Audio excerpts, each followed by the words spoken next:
Snacks Mills in the building. I wasn't even thinking about me being on the show. I wanted to produce something for them.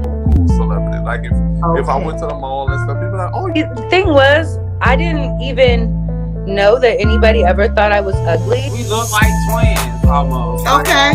She really wouldn't be able covering any more subjects related. So that's why you got the raw reaction. This is pathetic. It's pathetic.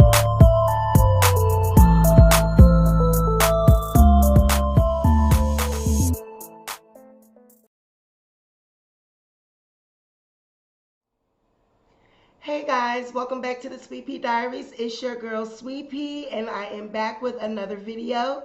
If you're a returning subscriber, welcome back to my channel. And if you are a new subscriber, welcome to the Sweet Pea Diaries. You guys be sure to like this video, share this video, and subscribe to the channel. Now, you guys know for a while I have been talking about doing this Surviving Bad Boy, the Bad Boy documentary. So yeah, I've been out here working, and Ness, he stopped by. If those are not familiar with Ness, he was on Making the Band, and he was a contestant on Making the Band. He was in the band. He is a Philly rapper, and yeah, he stopped by to talk about his experiences with Making the Band and with Bad Boy. You know, there's been rumors out in these streets that Bad Boy, you know, that they do bad business. So, you know, it wouldn't be Sweet Pea if I didn't go and get the tea. So, Ness stopped by. He chatted it up with your girl. And this is what, you know, we talked about. So, get into that thing. Here we go.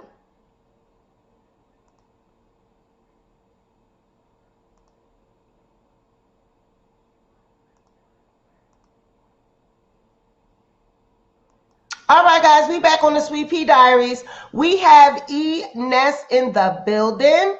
He stopped by the Sweet Pea Diaries to let us in on, y'all know that I've been trying to do this whole Bad Boy documentary and this whole surviving, you know, Bad Boy records. And a lot of people had a lot of different, came from a lot of different aspects. So, you know me, I like to go out in the field and try to find people that have had experience with Bad Boy.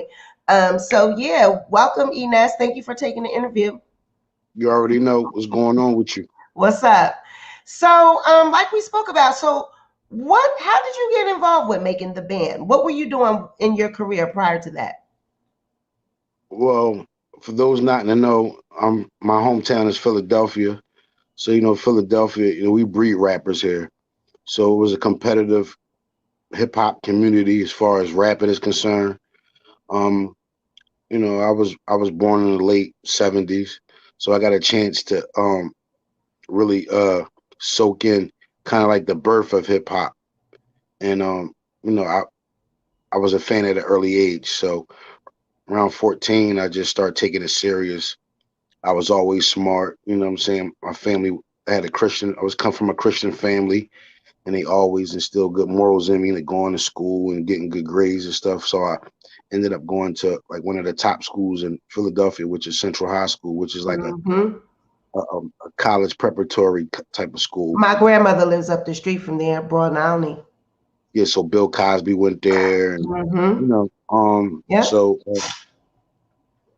during my high school years, I just, you know, my love for music just grew, and I just started writing music. And you know, I befriended somebody from my neighborhood. I grew up in Barton Village Projects from Southwest Philadelphia. Okay. And he was making beats, so he nurtured me and, you know, taught me what it is to make a song and make choruses and count bars and like the structure of song making.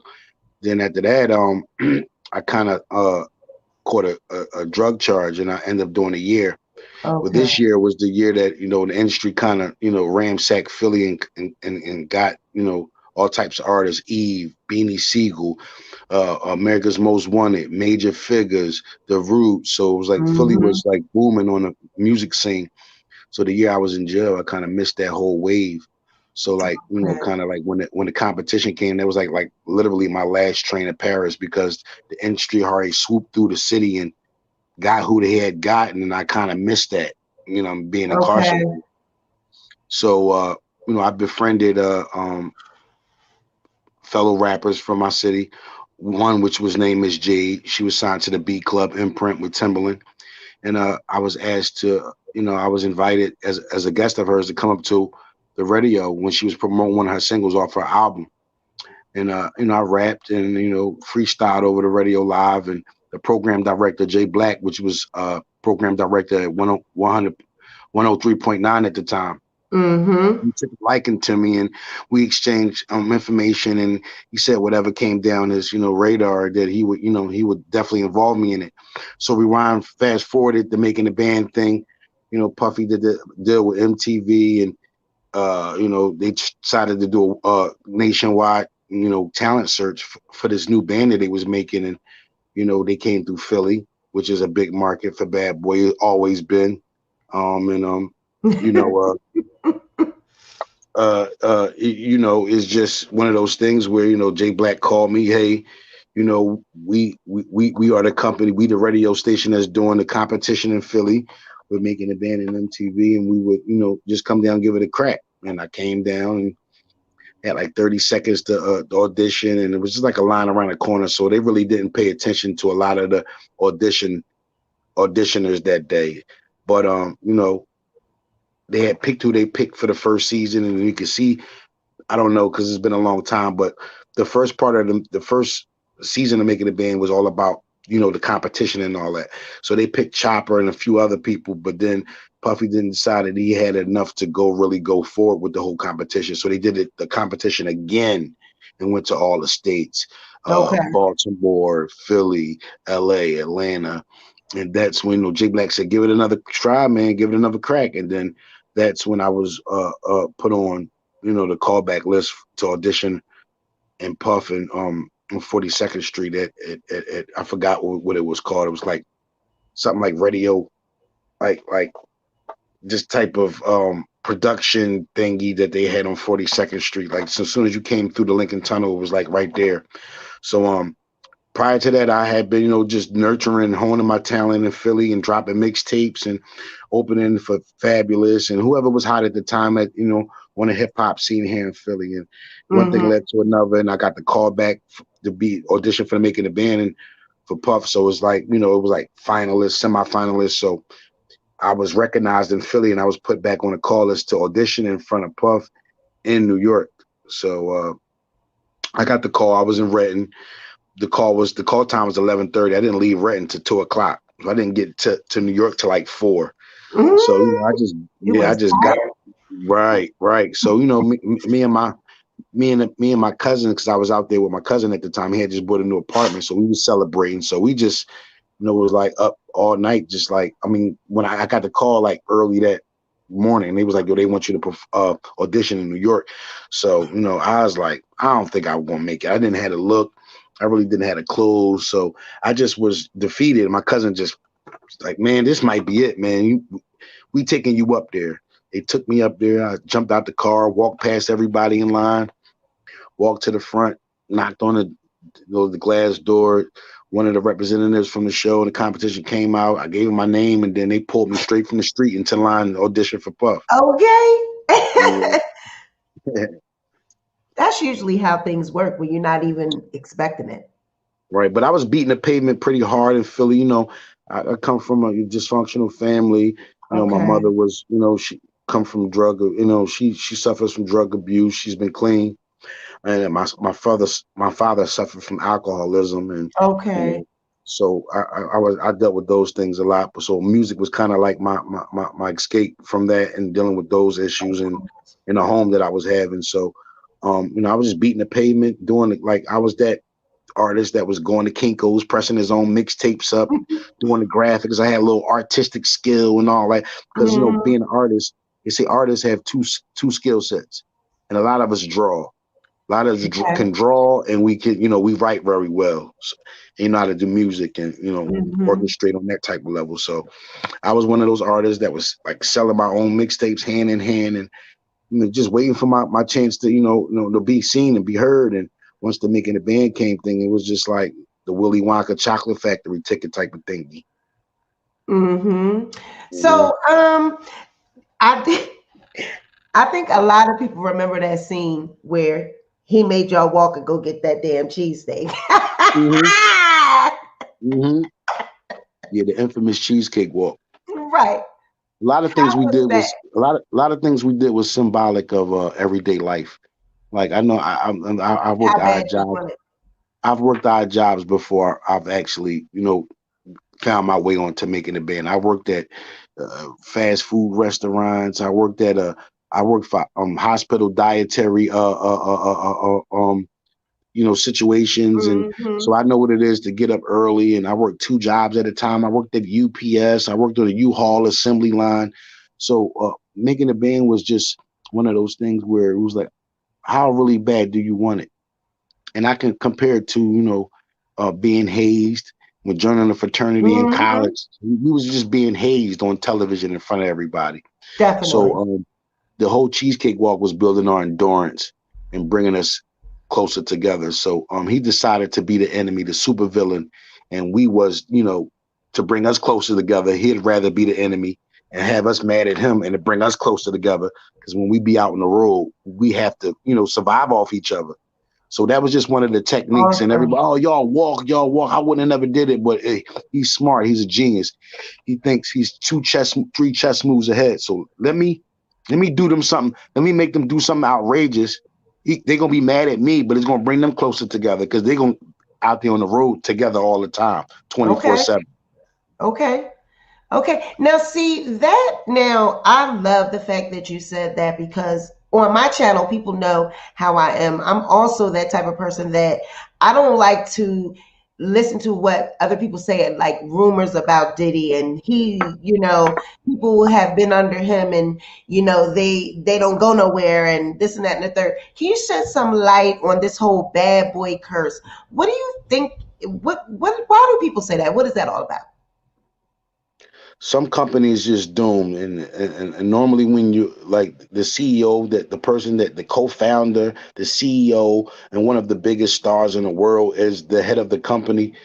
It's hard to outshine that because a lot of the times when the budgets and the big endorsements come down, he's going to be the first dibs to those things. And then it's just the way of the world, man. You have to become that big and be that impactful that you show up on his radar. And then, what I'm saying, he can guide you through whatever navigational system or whatever type of perils that the music business hold for you. But you got to understand that he came up in a valiant time of hip hop when a lot of black executives wasn't getting the money he was getting, and the whole East and West Coast thing. So, Puff Daddy, me personally, a lot of people say you do bad business, but we never did bad business. I always, um, um, well, let me bring it back to this. The guy that I work with in my projects, we signed a production deal. So I was never signed to Bad Boy or MTV Okay. directly. I always had my own company. So I always Okay. had a situation in between. Got it. And then that became rough for me because, the guy that I end up doing the production deal with, he ended up suing on the back end for some stuff I wasn't aware about. So it created tension, For and you. they almost let me go. But I was that talented, and Puff believed me that much that he did the deal, and then everything, because I also got a solo deal in '06 that people wasn't be unknowns to. So, he kept his word with me, and I retained a lot of my merchandising, and I didn't sell my publishing. But then, as the years went on, these are some of the things that I should have gave him a piece of, because if the company don't have nothing invested in your project, then it's just like they just pressing up your CDs for you, and you reaping all the rewards for your writing and your mechanical royalties and your performing. So that's where the 360 deal was created, and Puff is he's the architect of the 360 deal. So all these Okay. deals that people use is his patent. He made it. Wow. Wow. So what do you think it is that what do you think it is that I mean, I have spoken with a couple people from back in the golden years of Total and 112, those type of people, and a lot of them say that it was um, Puffy gave people the opportunity, but it was the artist that didn't want to work hard. What do you say about Sometimes that? people fell short of the glory of God, and once they got there, they didn't recognize how much work and really like legwork went into putting out an album and promoting and stuff like that. I always knew what I wanted to do at an early age. I was that kid imitating Michael Jackson and break dancing and all that. So I always wanted to be somebody that stood out. And I was always insecure because of my looks, my skin color, my complexion, and things like that. So music was a way for me to shine. So I Right. always knew what I wanted to do early at an early age. I was just waiting for somebody to shine light on me. And once Right. I got to making a band, it confirmed like I definitely had the goods. So that was my whole thing, just dealing with insecurities and you know what I mean, dealing with I don't see why you look good to me. just dysfunctional, you know, coming up in the early 80s and the early I mean the 90s it was, Yeah. dark skin was frowned upon. We wasn't accepted how he is now. Now Yeah. the dark skinned guys is being the sexiest man in the world and all that. But it wasn't like that Hmm. back then. It was the fair complected, curly haired guys that was getting all the so I had to fight for I that. don't know why. I never liked my husband probably So, going you know, I mean, my dealing with husband that, I probably just gonna had look to at this interview and say, what you do? get But this money and I up my never liked craft light so I skinned can men. get that type of attention and love that I wanted from my peers. You know what I'm saying? So Yeah. that was my love for that drew me to it. But professionally, I you know, just doing things around Philly and just seeing the response I was getting and just beating the pavement and just learning and learning and learning and going to different facilities, talking to troubled kids and youth study centers and performing. I started getting the response and started getting the confidence and just start building and building and building Mm-hmm. until the making the band thing came out. I Yeah. already was in talks with Timberland, Beat Club, Okay. signing him. The guy that Black Key, the guy that I did production deal, big placements with DMX on the Great Depression album, Who We Be and We Right Here. So I was in talks with Rough Riders. I was in Okay. talks with DMX on his Bloodline and Print, as well as the Beat Club. And like I said, everybody was like, "Yo, we're gonna work," and then making the band came. And Puff was like, "Yo, let's go now." And that's Yeah. how that. Right. So then he kind of just snatched you up. Yeah, what people got to know, like I said, Bad Boy has a real big presence here in Philly. They have a real big following, real big audience. It goes all the way back to the days of Biggie and Crack Mac. We always supported their music. So growing up, it was like the Lakers to me being on Bad Boy. So it's been a dream of mine. But Right. like I said, man, when you on a label where, see, he's not a Jay Z. He's not a rapper. He's not an artist. He doesn't have that creative side of his brain. Okay. You know what I'm saying? He's an organizer. I mean, his ear, his marketing, his promotion, his business, his hustle. Jay Z is a rapper's rapper, so it's different.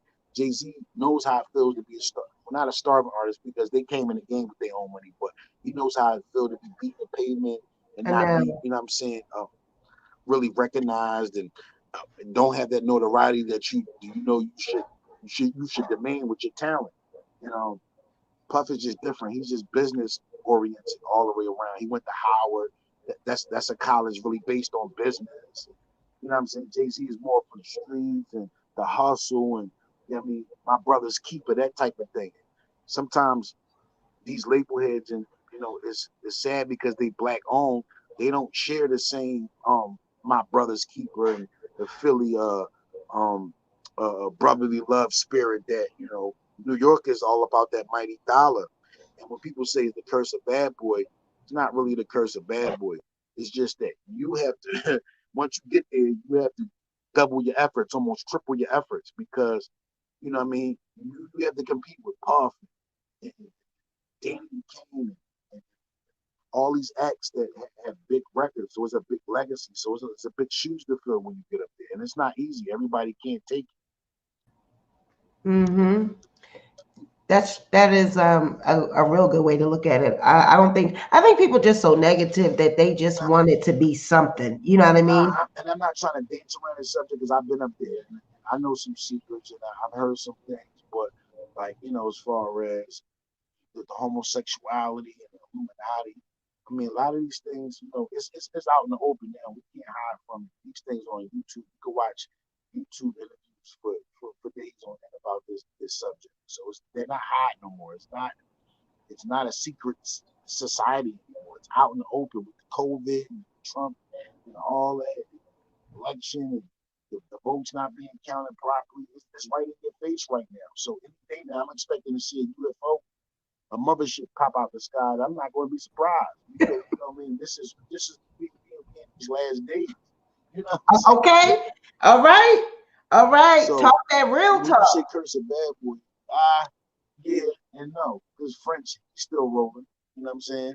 You know, he's still doing this thing, and you know what I mean. There's a lot of artists that you would walk past you down the street that would sign a bad boy that you wouldn't even know about.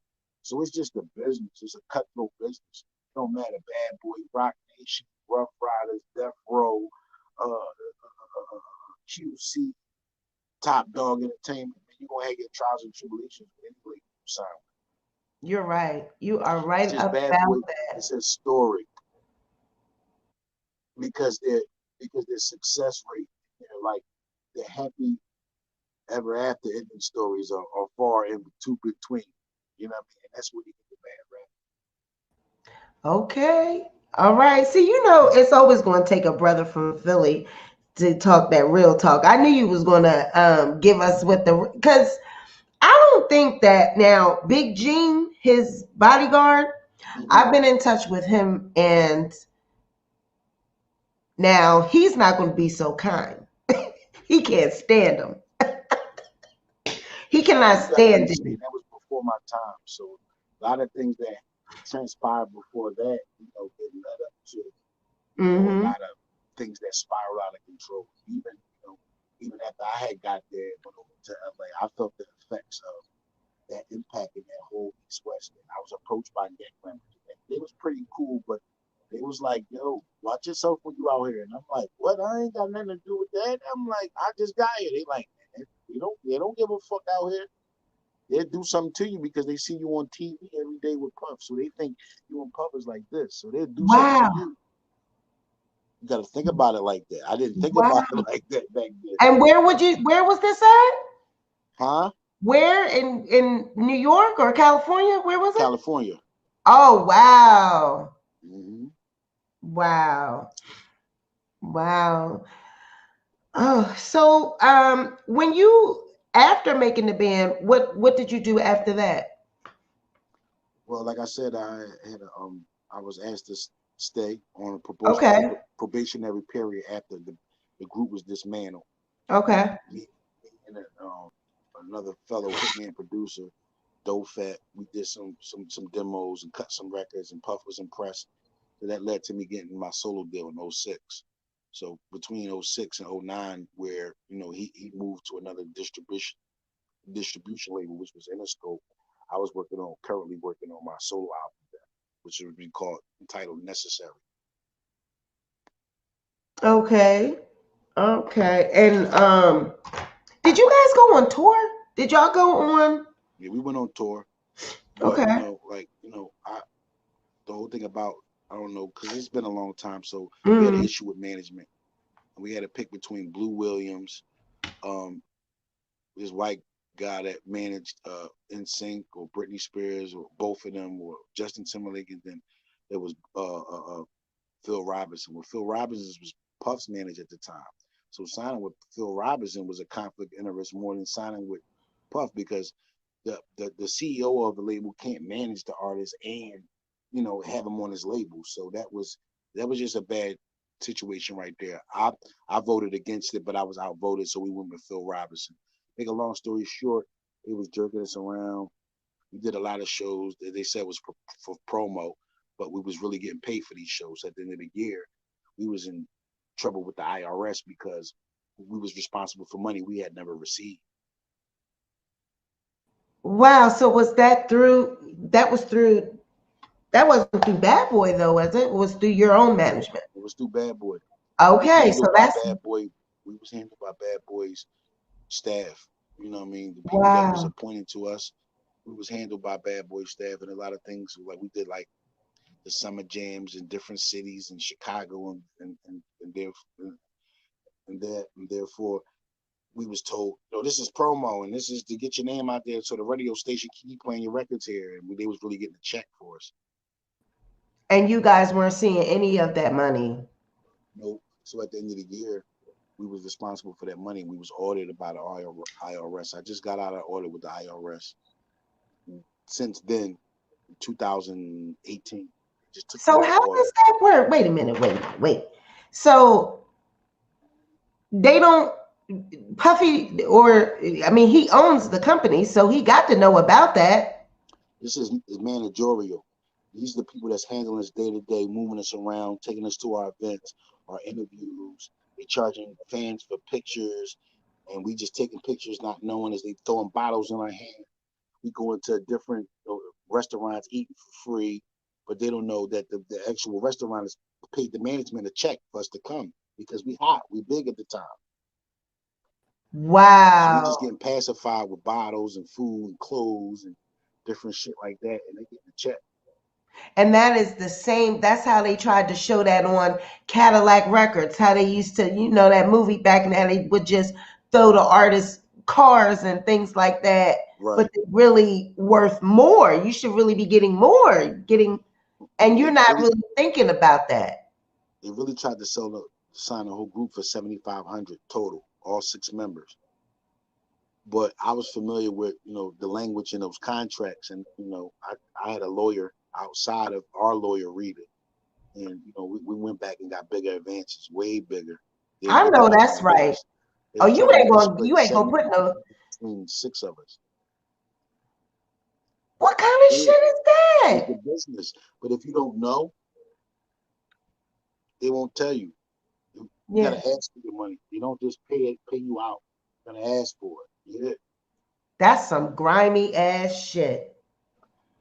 But see, this is the type, you know what? But somebody that was someone's management that is currently they're not really with Bad Boys still. I don't know if they still sign there, but he said he don't want to get blackballed and all. And I'm like, you're not even really doing that right now anyway. So what the fuck? We was all blackballed. We was all blackballed.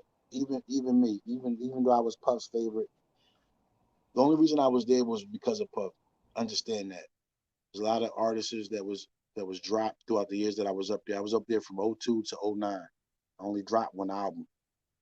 So that speaks volumes in itself. That show how much that Puff really respected my pen, my mind, the way I thought, and the way I worked, my work ethic. So, like I said, you never see me really, publicly try to, discredit Puff on anything he did, because he played his part in my legacy. It's just sometimes the people that you come in the game with ain't always the people that you end up in the game with. And, so when you say blackball, what does that mean? Ross came in with Po' Boy, but he didn't get rich till Jay-Z brought him along. Right. So when you guys say blackball, what does that exactly mean? That you can't work anymore, or that people are afraid to work with you? What does it mean? You blacklisted. That means you have a red flag. Your name has a red flag. And when your name comes up in any conversation as far as musically and moving forward to further your career, you're dismissed because you're blacklisted. Meaning, if I didn't, if I don't sanctify you working with this artist, then, it's one of those things where, well, if you ever want to do business with me, you don't do business with him. And, naturally, they're not going to do business with you because they want to do business with the bigger fish. Right. So you honestly believe you were blackballed? Yeah, we always blackballed. That's why ain't nobody haven't done anything. They that black cloud is still over our head. And I had a conversation with Puff one time, and he was like, "You got the curse of the band on you." And I'm like, "Curse of the band?" I'm like, "What the hell is that?" And then later on years, I've learned what he was actually talking about. But it wasn't the curse of the band. It's just, just how the music business ran. It's a cutthroat business, and they use young artists that doesn't have the knowledge, and that's what they prey on. And the whole game is lopsided. It's not designed for the artist. Okay, I ain't gonna let you just skip over that. You know that, right? So you got the curse of the band on you. What type of conversation was that for him to just say that? I was just trying to move forward. This is the time I was on that probationary period, so I was cutting records, bringing them up to New York, letting them hear it, sitting in on sessions, letting Puff hear it. And I just was real excited one day. And I'm like, well, what we doing? He was like, man, you got the curse of the band on you. So that was basically saying You ain't doing nothing. The industry had deemed us silver spooners. Like we were given a situation, and we really acted really like niggas on TV fighting and fucking the whole shit up. So we was really kind of like dismissed out of hip hop for having it, for being. We actually broke new ground, and we got crucified for it because we was the first all black reality cast, and we was doing numbers. When me and Fred fought on TV, we competed with the Osbournes. We beat them out that night. So that's how big our impact was. So I say that to say this, like, the game is lopsided, and the music business was never designed. But that's the type of shit they want to see on TV. That's the type of shit they want y'all to do on reality. Nah, but like I said, like, it was uncharted territory. Puff didn't even know what he had got himself into. That's why a lot of the things that we did was freestyle. It was like, yo, what's up? We at the studio. Can we work? No. Wait a minute. Hold on. Well, you got us here. What we doing? Walk for cheesecake. And then by the time we get back, I can think of some more shit. It was like all this shit wasn't scripted. It was like really. So that wasn't even a script. That was just some shit y'all just. They was winging it. He was winging it. No, Ness. No. Yeah. Wow. But it was an iconic moment, though. Yo, I got this book in my hand. Russell Simmons, go read that for an hour downstairs. Get the fuck. Wow. But y'all was doing numbers, though. People were tuning in. Like, what's going to go on next? I just gave you two examples of how to sound like a freestyle, didn't I? Yeah. And that's exactly what it was. Wow. Now, was that okay? So, did you guys sign a contract for that? Like, or we signed a contract on TV, then we signed a contract in real life. You gotta understand, hip hop reality TV is scripted, but it's not. So a lot of times we gotta get in and out the car from different angles. We gotta we gotta stay in the car for maybe an hour and a half until they set up the lights. We gotta stay in the van an hour and a half, maybe 2 hours until we get the clearance from the whatever building we entering to bring the cameras in. So it was a real stressful life. So all of these hip hop reality stars, they know exactly what I'm talking about. It ain't all peaches and cream. We maybe got $200-300 per diem the first season, and it probably went up $500, increased $500 every season. So we take for 13 weeks per season. The first season we got $300 per diem, and we got like $500 a week. Then the second season we got $1,000. Oh, that's not bad. And then $500 per diem, and then the third season was $1,500 and $1,000 per week per diem. Oh, that's not bad. Per diem is per day, right? Yes. Yeah. So to all those out there that might be a little touched.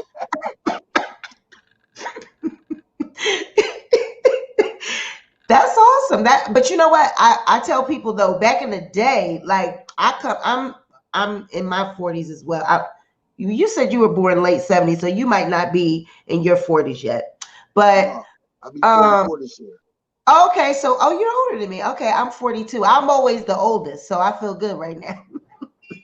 But reality TV back then, it ran longer. It taped longer, like 13 weeks. That's a long time. So that's a blessing because now, shit, they lucky if they get 5 weeks. Right. So shit. So that's what I'm saying. We was uncharted territory. We was like a lab experiment. It was that's like, right. Put these niggas in a room, all with each other, see if they tear each other head off. We gonna tape everything. That's there ain't no way else to put that. And it worked. And then off our bad news bearish type of mannerisms on TV, it worked, and it gave him an outlet to have two, 3 more seasons. And you know what? I think there is another person. Danity Kane, I think one of the girls reached out. She got some shit to say. She was specifically saying she got robbed. She's ready.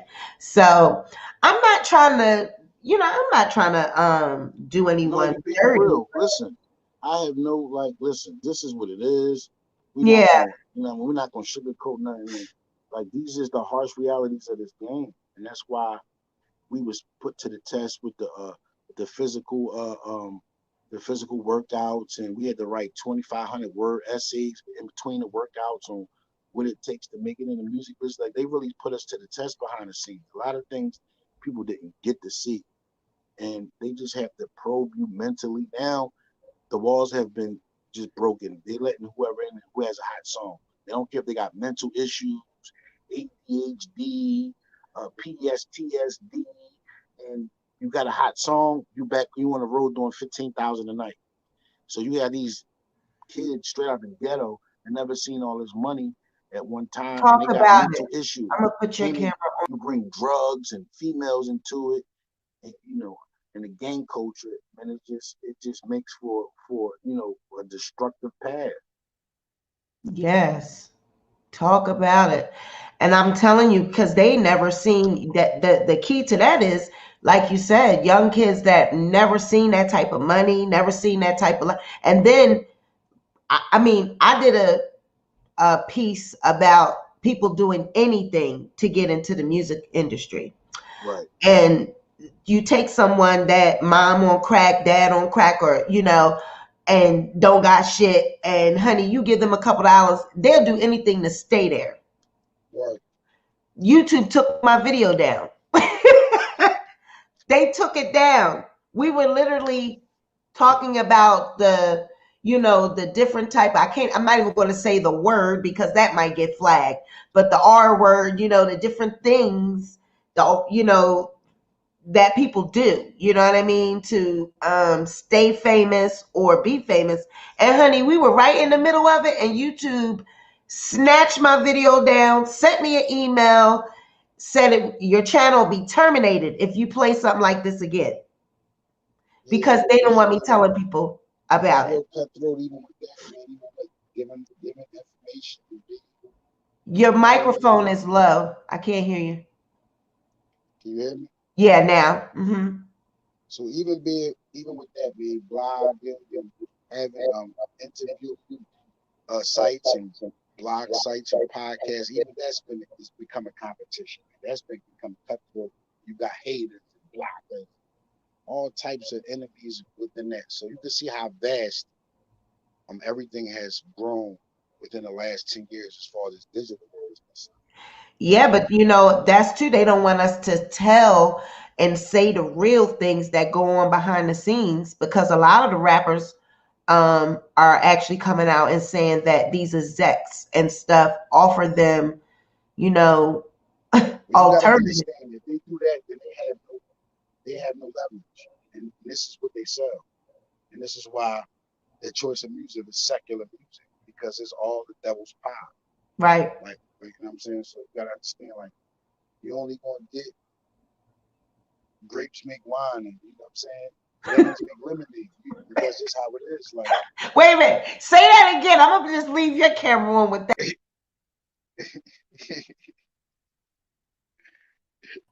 Say that again. Say that. What you say?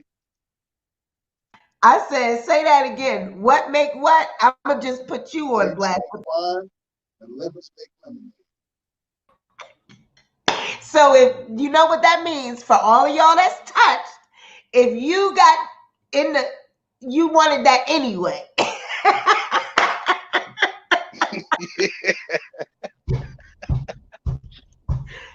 Nobody made you do anything. You wanted that. Anybody that's successful, man, they keep it all the way decent with you, man. Anybody that's successful, 9 times out of 10, they have leverage against them. Okay, repeat that, because you're. I don't know if Anybody you're. that's successful, that's out in the limelight, that's in the forefront and remains that way for a number of years, and doesn't take any type of hits, or if even if they do take a hit, they come back stronger, right? 2 times stronger than they was before they took the hit. They have sacrificed something. Right. Right. You know what I mean? And that's just what it is. Yeah. These people that Jews run the media. Yes. And if they don't accept you, then you're not going to run there. You know what I'm saying? And that's just what it is. So Yeah. when you speak against the Jews, you almost put your foot up your ass for your rib. Right. But we're not even going to get into that. They're not even Jews. Nah, man, it's just what it is. I'm talking real facts. And people like my Ness because I don't see I couldn't see the light at the tunnel that way. And it's not a religious thing. It's just I believe in myself that much. It's just what it is. Have you seen when you in your experience in that? Okay, I'm gonna ask the question, you guys, and I'm gonna ask this question, and I'm not gonna ask it again. He's gonna say what he's gonna say, and then we're gonna move on because this is what all y'all out there, y'all minds is in the gutter. So if he give it to you, he gonna say what he say. Don't ask no more. Is Puffy a homosexual? Have you seen any of that in your experience? Nah, I've never seen homosexual activity around the 7 years I was up there. That's just me personally. He never offered you anything. Be politically correct. Me with my own two eyes being up there the years I was up there, I've never seen the homosexual activity. And he never approached any one of you guys and said, not to my knowledge, nope. All right, y'all. So he said it. No. Now we got people. What is it? Not to my knowledge. Oh, not to his knowledge. I'm gonna say this, man. Some of these people that come from the hood, they see qualities in them that know, whatever secrets could be kept with certain people. I'm one of those people that they know they can't. So maybe it was a thing they just kept it away from me. So I you know what I'm saying? But me personally, it never was around me. Okay. Real talk. That's real. Okay. So Ness, where can the people find you? What are you doing nowadays? What can we where can we check you out at?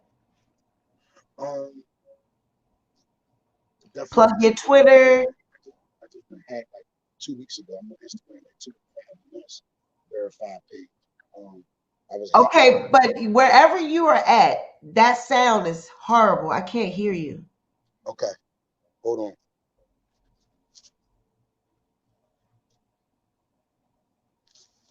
Can you hear me now? Yep. So yeah, I'm on Instagram. No, now it just faded out again. Okay. It's like it might be the connection, your internet connection. Let me move quicker to the router. That's perfect right there. All right, so yeah, I'm on Instagram at 215 Ness. I'm on Facebook, Ness, and I'm on Twitter at 215 Ness. I have a mixtape online right now. It's called "Let Me Borrow This Beat" Volume 1, hosted by DJ Alamo of the Coalition DJs. Currently working on Volume 2. I'm currently working on. You are fading in and out, baby. You're gonna have to repeat that because it's fading in and out. When you were sitting in wherever you were sitting when we first started, that was good. But it's like I can hear you, then it fades off. Okay, I'm sorry. Let me talk louder. There we go. So yeah, I'm on 215 Ness on Instagram, 215 Ness on Twitter, and Ness Mathis on Facebook. Okay. Well, we thank you for. Go ahead. No, I have a mixtape online right now. It's called "Let Me Borrow This Beat," hosted by DJ Alamo of the Coalition DJ. Okay. And are you streaming on any other platforms? Like, are you streaming on Spotify, type wherever you can download stream music is on these platforms. Y'all go run his numbers up. Go show him some love. This is this is a hip hop. This is a hip hop artist. This ain't a mumble rapper. So anyone that is into mumble rap, this ain't the type of rap for you. This is a this is OG. This is hip hop right here. A real hip hop artist. If you from Philly, you ain't gonna be a mumble rapper. I don't know how little Uzi Vert is getting away with his shit. Uzi is talented though. He can hold notes. He can compose, and the structure is crazy. Yeah, but he just getting a little outrageous now. Putting a diamond in the middle of your head and all these things. Well, you know what I mean?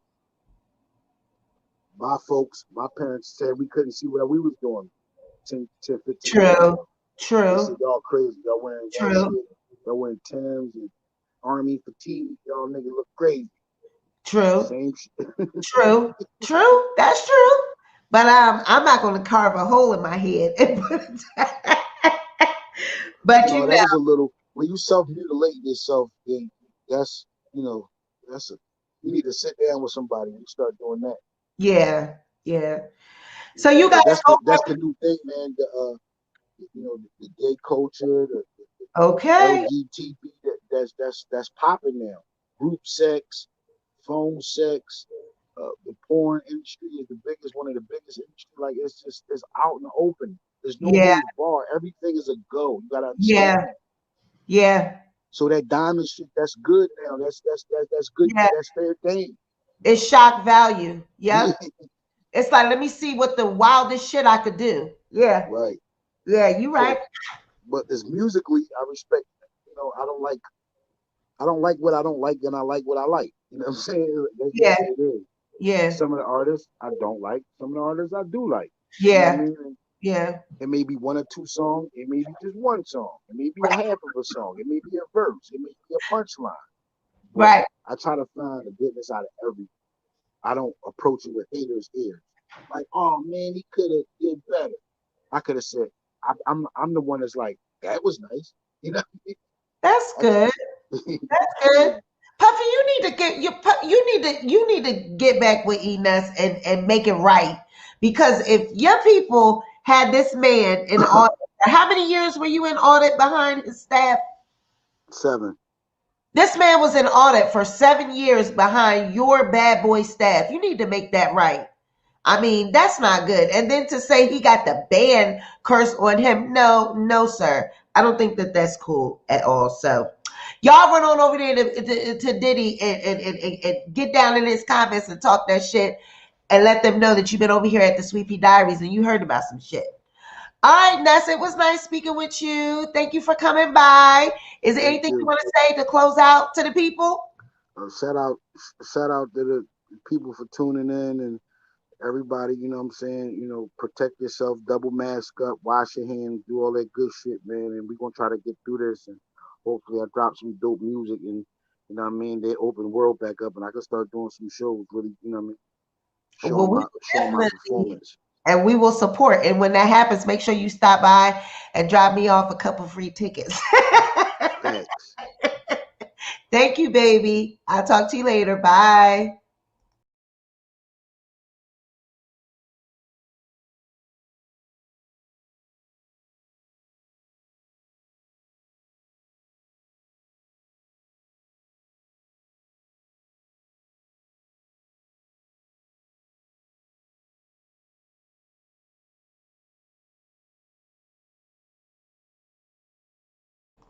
So, guys, tell me what you think of the video. Tell me what you think of the interview. How did we do? It was a really good interview. Ness, he was really down to earth. He's from Philly, just like me. So it wasn't a wonder that we hit it off and that we had a really good conversation. Yeah, he was extremely open, and I find like as a male, especially a middle-aged, male, early 40s, he was very forthcoming, very open. And, I liked a lot of the points that, he said. So you guys, if you did not catch the video, the interview, rewind, and yeah, get into it. We will be having tomorrow, I'll be doing part 2, Surviving the Band part 2. I will have Willie Taylor from day 26. He will be on, I will be playing his interview tomorrow. I already interviewed him as well, so we will be uploading that tomorrow. Yeah, we'll watch it live just like we did tonight.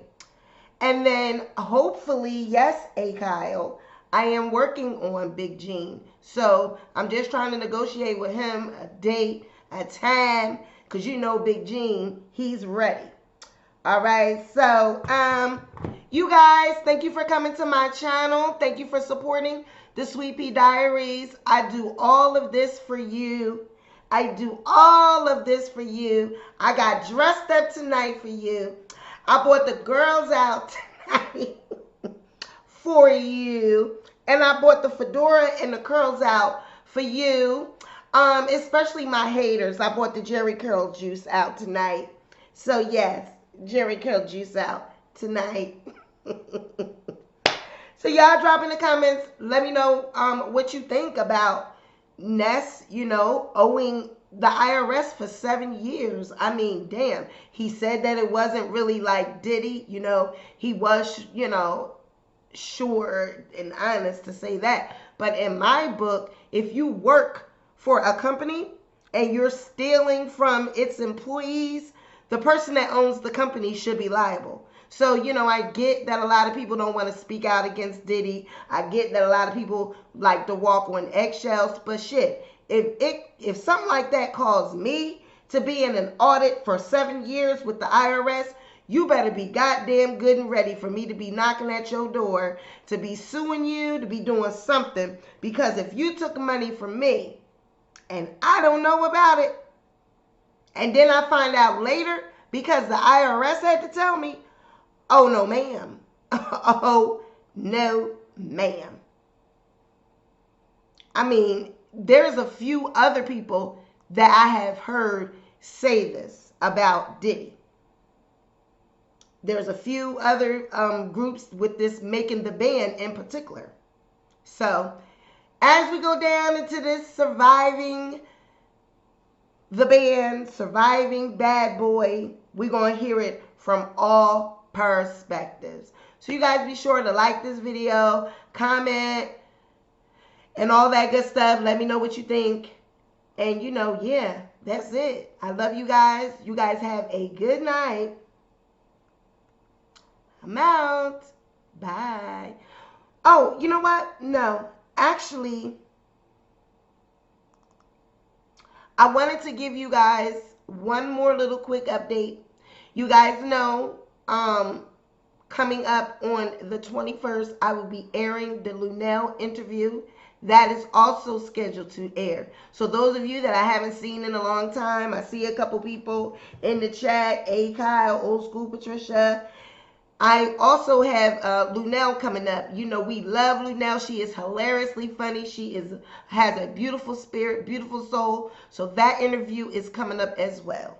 So you guys drop down in the comments. Give me some thoughts, some ideas. Get in my DMs. Send me some emails on some topics that you might want to see me do. Some, content you might want to see me create. Some subjects you might want to see me talk about. Let your girl know, because I do all of this for you. Let me know. I mean, we have a new platform. We got new things going on over here. So we can do a lot of tricks, and a lot of shit. Okay? Invest in yourself, because nobody else will.